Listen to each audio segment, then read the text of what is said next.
இவே bill expiry ஆயிடுச்சுன்னு GST department 200% penalty போட்டுருச்சு. நம்ம இவே பில் ரைட்டா போட்டாலும் சில நேரத்துல புடிச்சு 200% பெனால்டி போடுறாங்க. தப்பா போட்டாலும் 200% பெனால்டி போடுறாங்க. இந்த மாதிரி சிச்சுவேஷன்ல என்ன பண்றதுன்னே நம்ம தெரியாம இருப்போம். இதுக்கெல்லாம் ஒரு சின்ன கிளாரிட்டி குடுக்குறதுக்காக தான் இந்த கேஸ் லாவ நம்ம பார்க்க போறோம். இன்னைக்கு நம்ம பார்க்க போற கேஸ்ல வந்து பார்த்தீங்கன்னா, பெர்ஃபெக்ட் என்டர்பிரைசஸ் விஸ் கல்கத்தா. ஸோ இது எங்க நடந்துச்சு அப்படின்னா, கல்கத்தா ஹை கோர்ட்டுக்கு நடந்தது. இந்த கேஸ்லால ஜென்யூன் ரீசன்னால இந்த இவே பில்ல 200% பெனால்டி போட்டது தப்புன்னு சொல்லி டிபார்ட்மெண்ட்டுக்கு என்ன பண்ணாங்கன்னா, அன்ஃபேவரா அதாவது கிட்டத்தட்ட அசசிக்கு வந்து ஃபேவரா அவங்க ஆர்டர் பாஸ் பண்ணாங்க. ரைட். என்னங்கிறத இப்ப நம்ம பார்க்கலாம்.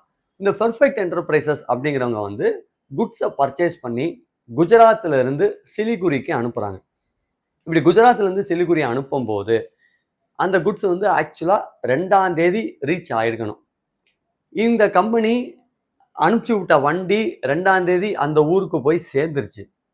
ஆனா 2ஆம் தேதி அன்னைக்கு அவங்களுக்கு நேஷனல் ஹாலிடே. அந்த டிஸ்ட்ரிக்ட்ல அந்த இடத்துல நேஷனல் ஹாலிடே. ஸோ அதனால என்ன ஆயிடுச்சுன்னா அந்த ஆஃபீஸ் வந்து க்ளோஸ் ஆயிருக்கு. அந்த வேர் ஹவுஸ் வந்து ஓப்பன் பண்ணல.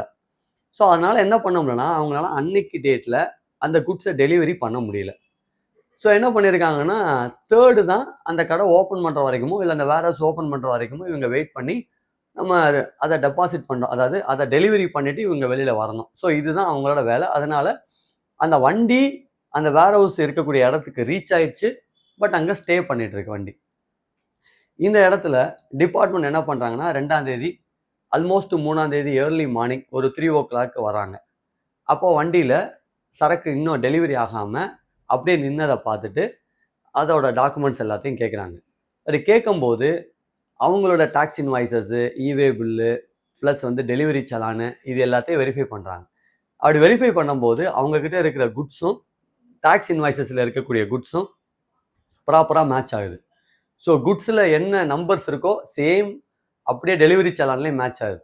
அதே வண்டி ப்ளஸ் இவே பில்ல இருக்கக்கூடிய டீட்டெயில்ஸும் ப்ராப்பராக மேட்ச் ஆகுது. இதில் எந்த விதமான டிஃப்ரென்சஸும் இல்லை. பட் ஒரே ஒரு தப்பு. அது என்ன நடந்திருக்கு அப்படின்னா, அவங்க போட்ட இவே பில் எக்ஸ்பைரி ஆயிடுச்சு.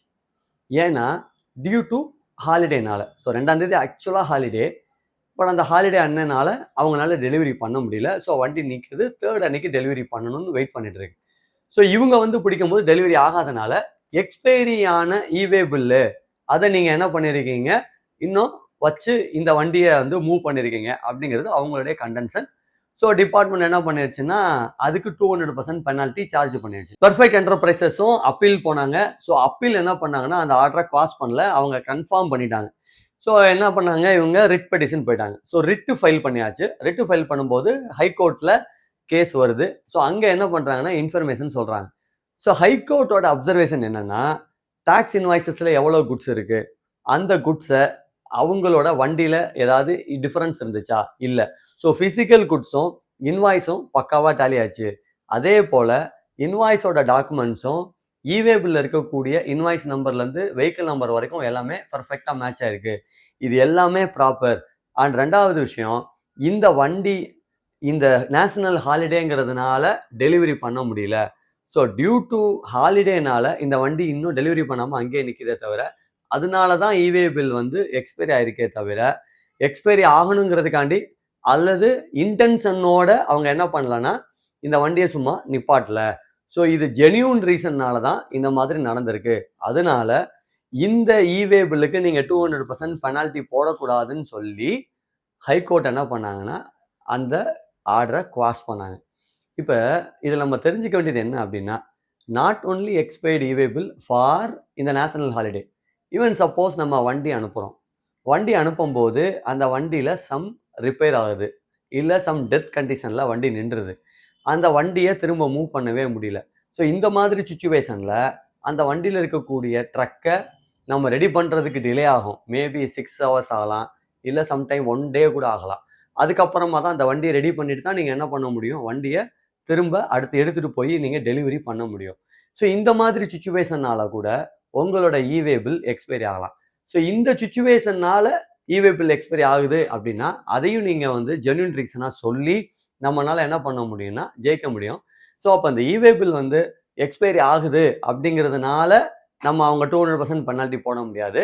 They have to identify the actual genuine reason. So எப்போ நமக்கு வந்து இன்டென்ஷன் இல்லையோ, அதாவது எதை டாக்ஸை வந்து கட்டக்கூடாது, நம்ம டாக்ஸ் கட்டாம பொருளை நம்ம வந்து மூவ் பண்ணணும் அப்படிங்கிற இன்டென்ஷன் இல்லாம ஜென்யூன் ரீசனா இருந்துச்சு அப்படின்னா இந்த கேஸ் லாவை நீங்க யூஸ் பண்ணலாம்.